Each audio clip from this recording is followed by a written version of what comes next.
Bonjour à tous. Bonjour à tous. C'est quand même bizarre de ne pas s'entendre, mais bon. Pour me présenter, donc, je suis Thomas Rollin. Je travaille chez Colas Digital Solutions. Ah ouais. Ok. Allô. Ah ouais, non, c'est bizarre. Ça fait bizarre. Je vais faire comme ça. Donc, je m'appelle Thomas Rollin, je travaille chez Colas Digital Solutions, qui est l'entité digitale et data du groupe Colas. Le groupe Colas, je vais passer quelques minutes pour le présenter juste après. En tout cas, je travaille chez Colas Digital Solutions en tant que lead innovation data AI. Concrètement, je m'occupe de toute la structuration de la dynamique intelligence artificielle chez Colas. Et je suis accompagné de Pierre. Bonjour à tous, moi je suis Pierre Canu. Donc je travaille aussi chez Colas Digital Solutions et je travaille dans cette société depuis bientôt 18 ans et aujourd'hui lead data architecte, donc depuis 2018, date à laquelle on a commencé la data, et avant je m'occupais plutôt de médiation pour faire communiquer les applications les unes avec les autres et de BI. Voilà, je te reprends la parole. Ouais. Et du coup, aujourd'hui, on va vous parler d'une architecture data dans une entreprise décentralisée, ou comment on a lancé toute notre stratégie data, toute l'architecture qu'on a mis en place dans l'entreprise Colas, qui a la particularité d'une entreprise très décentralisée. Je vais vous expliquer ça dans un instant. En quelques mots, le groupe Colas est une entreprise de TP, travaux publics, qui fait partie du groupe Bouygues, dont les principales activités sont la route, tout ce qui est infrastructure de transport. Donc on construit les routes, on aménage les quartiers, on fait des ronds-points, donc beaucoup d'activités autour de ça. On fait aussi de l'infrastructure de transport ferroviaire. On construit les voies ferrées, les lignes à grande vitesse, les tramways, avec toute la maintenance qui en découle. Et on a aussi une grosse activité matériaux liés à la route et au rail. Matériaux, c'est la production de granulats et la production d'enrobés. Pour faire une route, c'est deux matières premières, si je devais schématiser, c'est des cailloux et du bitume. Donc on a en propre nos usines d'enrobés qui mélangent le caillou et le bitume. On a en propre nos carrières. On doit avoir l'équivalent de 800 sites industriels, si je ne dis pas de bêtises. Et ça représente une grosse part de notre activité, en tout cas liée à la route et aux infrastructures. En quelques chiffres, pour comprendre le groupe, je vous ai mis là les principaux chiffres de 2021. Donc on est aux alentours de 60 000 employés. À fin 2022, on opère dans une cinquantaine de pays. On produit un peu plus de 8 millions de tonnes de matériaux. Donc ça, c'est ce que je vous ai dit tout à l'heure, avec nos carrières, on extrait du caillou, du granulat, donc pour les routes, les enrobés, ou le ballast, j'ai aussi oublié de préciser ça. On a fait en 2022 pas loin de 15 milliards d'euros de chiffre d'affaires, avec une plus grosse partie de chiffre d'affaires fait à l'international. Si je devais schématiser, la moitié du chiffre d'affaires, on va dire, est fait en France, métropole, et l'autre moitié internationale, avec une grosse part en Amérique du Nord, États-Unis, Canada, qui représente une bonne partie de l'activité. Environ 60 000 chantiers par an pour se rendre compte du volume de chantiers. Donc à la différence du groupe Bouygues, qui est une entreprise de BTP, on fait tout ce qui est construction horizontale. Donc aménagement, route, réseau enterré. Là où Bouygues fait plutôt des constructions verticales. Et ça se traduit par beaucoup de petits chantiers. Un chantier moyen, ça peut être 150, 200, 300 000 euros. C'est les petites opérations, mais on en a beaucoup. Là où chez Bouygues, on a plutôt des grosses opérations à plusieurs millions, et il y en a un petit peu moins. Pour bien comprendre la différence. Et le côté décentralisé, c'est ce que je vous disais, plus de 800 sites Colas dans le monde. Un site Colas, c'est par exemple en France une agence travaux, où il y a tous les corps de métier dans une agence qui rayonnent localement pour s'occuper des travaux routiers ou des aménagements autour de l'agence. Donc on a en France pas loin de 300 agences qui maillent le territoire pour être au plus près de la prise de décision. Donc, nos clients sont les mairies, les collectivités, les conseils départementaux, métropoles et de temps en temps les régions. Et donc du coup très décentralisé. Je vais passer la parole à Pierre.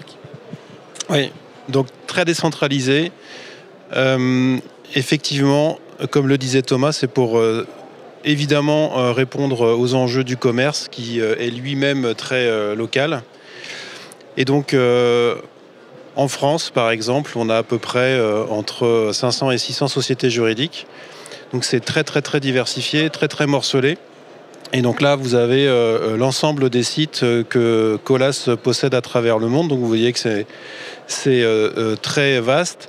Et avec à chaque fois ce pattern très local où on va retrouver un patron qui va s'occuper de faire le commerce face à des collectivités locales, souvent.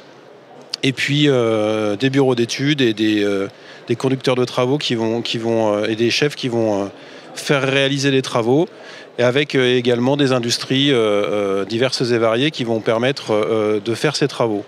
Alors pourquoi ces industries ? Thomas le disait, mais on a 90 ans d'ancienneté. Colas, ça a 90 ans.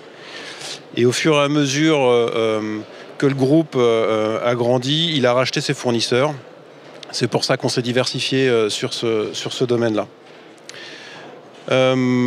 Donc très très morcelé et bien évidemment dans l'IT ça va avoir des impacts parce que on a non pas une grosse société juridique à piloter mais plein de petites activités avec des problématiques assez rapides qui sont arrivées, notamment sur la gestion des référentiels, le partage des informations et on va en reparler après.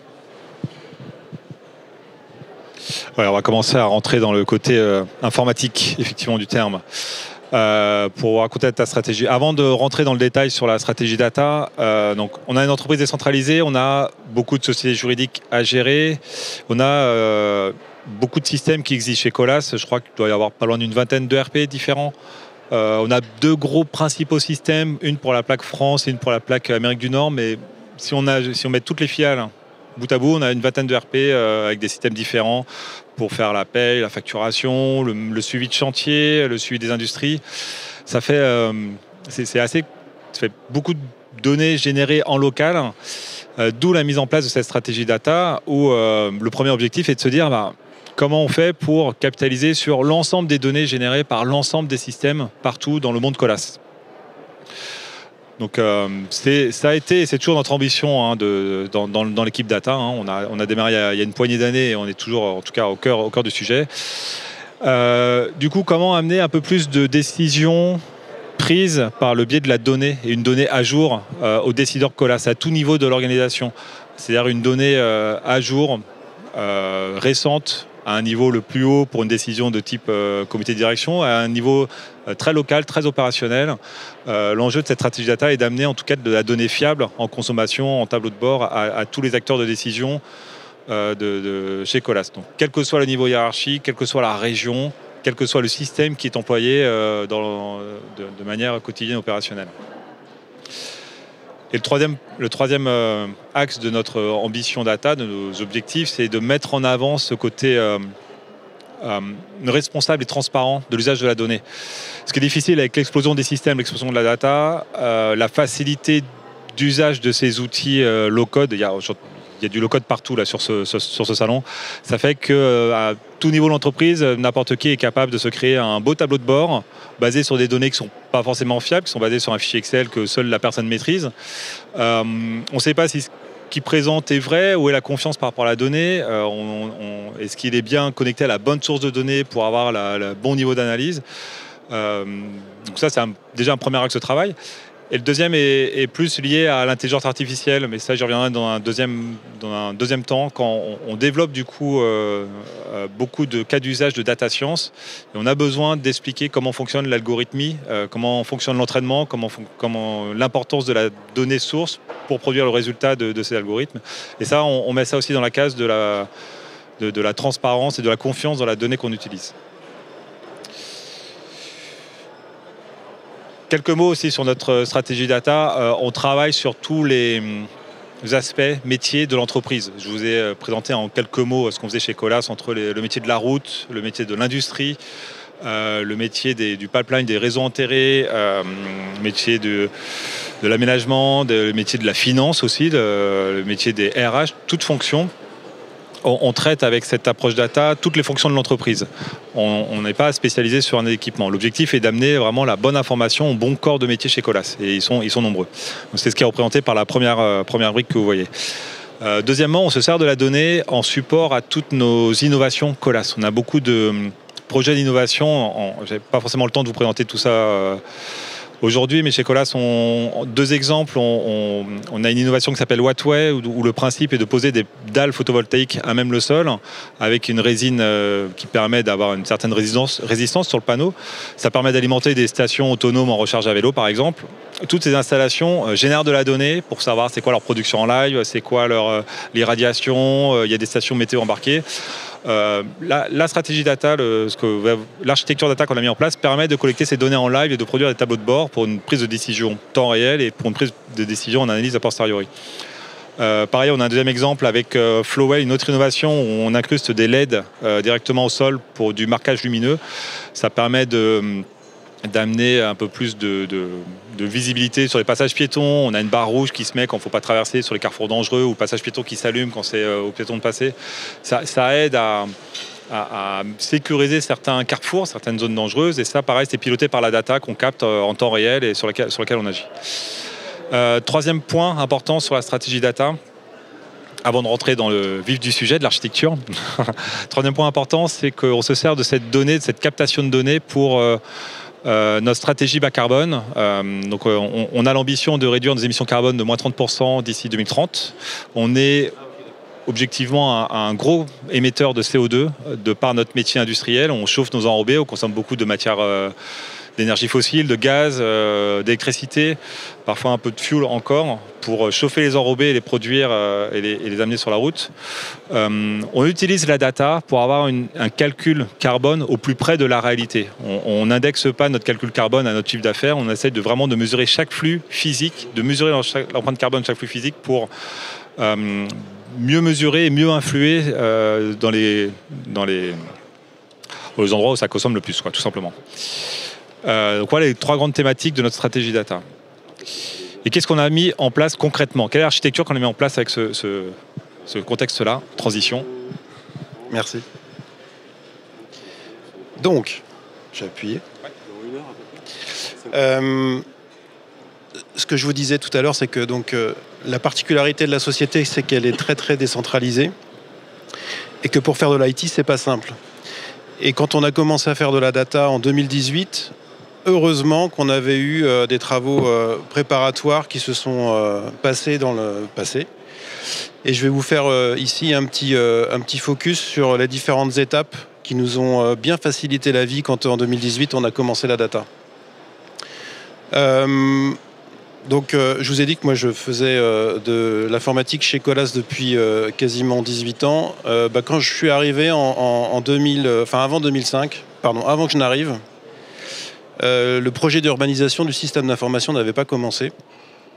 Et sur la slide là, en haut à gauche, avant 2005, ça ressemblait un peu à ça, schématiquement. Donc avec le plat de spaghetti en bas, qui en fait est là pour imager l'ensemble des flux interapplicatifs qui existaient à l'époque. Le plat de spaghetti, c'est vraiment l'image. Vous la connaissez sans doute, cette image, mais chaque application communique avec les autres applications et ça fait une interface une à une, n fois. Donc, à la fin, on a beaucoup de spaghetti dans l'assiette. Quand on fait ça, on fait marcher l'informatique, mais on n'a pas fait grandir le système parce que il n'y a pas d'urbanisation qui a été faite et donc l'ensemble des flux ne sont pas normalisés. On ne sait pas ce que c'est un client dans l'entreprise, on ne sait pas ce que c'est un fournisseur, on ne sait pas ce que c'est un compte comptable, etc. etc. Donc, en 2008, on s'est doté d'un bus d'échange. Alors, je vous passe les étapes techniques, mais à l'époque, ce n'était pas très très mature.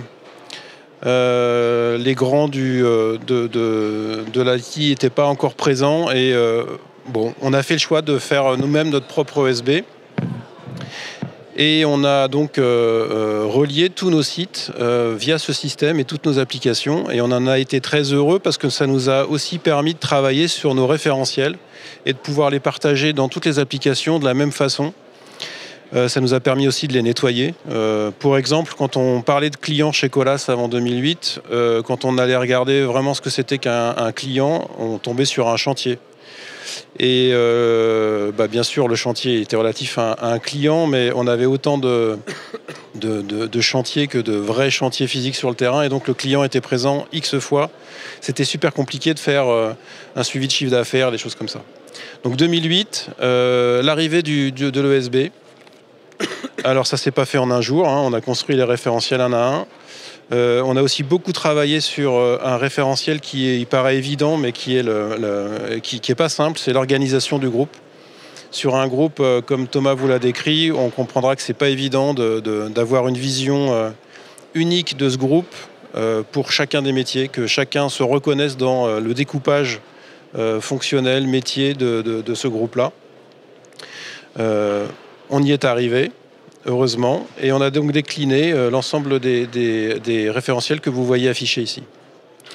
Donc, nous voilà arrivés en 2015, où on avait fait ce travail plutôt sur la France, et on va, à partir de 2015, commencer à s'internationaliser en termes d'IT, et tous les bons principes qu'on avait réussi à bâtir en métropole, il a fallu aller les pousser à l'international. Longue journée, comme c'est écrit. C'est pas simple et on continue à le faire à chaque fois que le groupe continue de s'étendre. Ouais, merci. Alors, la plateforme data en tant que telle. Schématiquement, vous allez retrouver l'ensemble des données qui sont sur la gauche.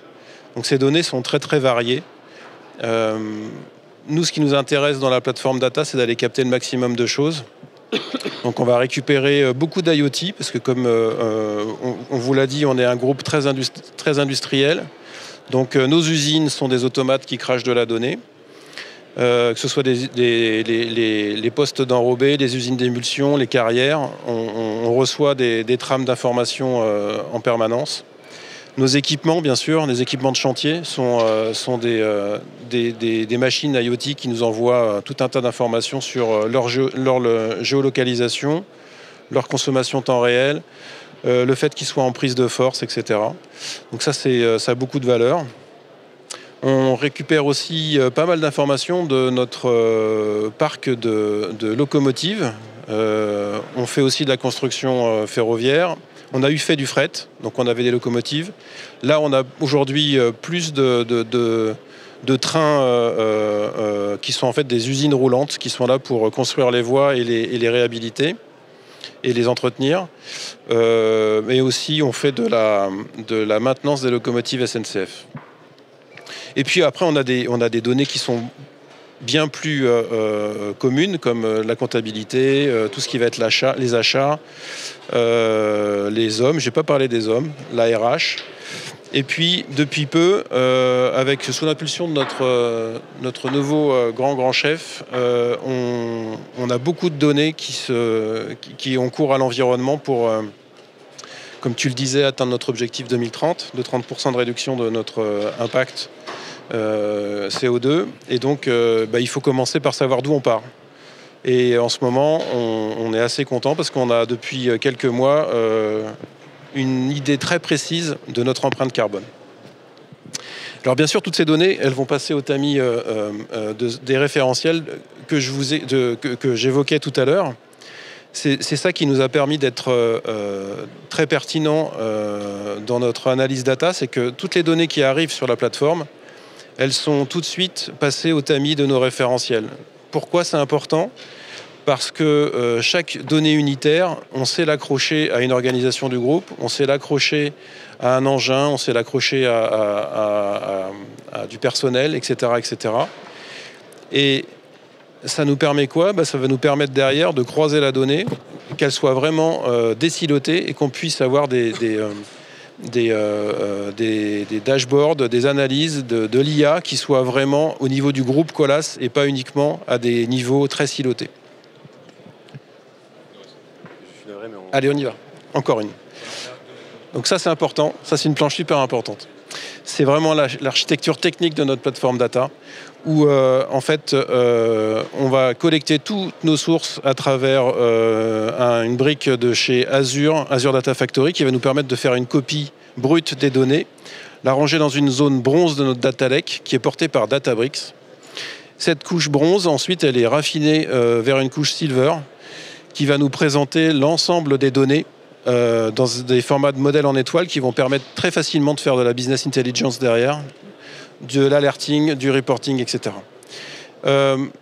Cette donnée, elle est ensuite potentiellement raffinée dans une couche gold et toujours servie par du Databricks. On utilise la fonctionnalité de SQL Serverless qui va nous permettre de monter des clusters en moins de 4 secondes et qui vont proposer la donnée qui a été rangée dans le data lake directement requêtable sous format SQL par des outils de data visualisation comme Power BI et même on fabrique aussi pour la consommation de ces données des API REST qui sont dispensés par Databricks eux-mêmes. Voilà. Donc ça c'est l'architecture technique. J'étais très rapide parce que je sens un monsieur qui est très là. Voilà. En gros, concrètement, c'est ça que vous voulez vous montrer, l'architecture. Les cas d'usage, vous avez compris, on produit des tableaux de bord à l'ensemble de l'entreprise. Le même tableau de bord pour tout niveau de l'entreprise, qu'on est le PDG ou on est un chef d'agence opérationnelle sur les différentes thématiques que vous voyez à l'écran. Et on se sert aussi de cette plateforme-là. Je voulais vous montrer une petite vidéo ici, si elle démarre. On se s'est aussi servi de cette plateforme-là pour construire des cas d'usage data science. Ici, vous voyez un exemple de data science de computer vision. Donc, on développe notre propre algorithme de computer vision sur cette plateforme data qui a été construite dans le but de créer des nouveaux produits, des nouveaux services directement vendus, proposés par Colas à un niveau global. Donc, la vidéo dure 30 secondes, mais ça vous explique le principe d'un algorithme de computer vision pour détecter les défauts de la route et proposer un service. Merci si vous avez infiniment. des questions, merci infiniment, merci à tous les deux et on va sortir de la naturellement scène, mais on est juste à côté. On peut prolonger effectivement la discussion si vous avez des questions à l'issue de cette présentation. Merci à vous deux. Merci à Thomas Rollin, Head of Innovation pour le groupe Colas, et Pierre Canu, vous avez vu, Lead Data Architect.